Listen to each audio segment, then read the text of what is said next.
به خدای روسیایی و شما میمانه طالبان. مردم در مرز آب و نان بر خوردن ندارن، شما هم ارزه نان و آب دادن به آنها ندارید. آمدید بایومتریک میکنید که کارمندان حکومت را پیدا کنید. آمدید بایومتریک میکنید که کارمندان پلیس و ریاست امنیت و وزارت دفاع را پیدا کنید. شرم بر شما.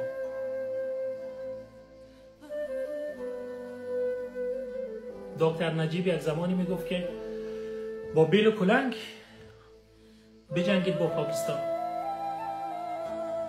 کمی غیرتمندتر از شما بود.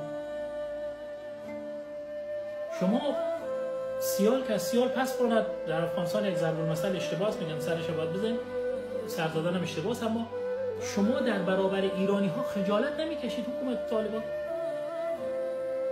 خودتان از سفیر ایران در کابل خجالت نمیکشید.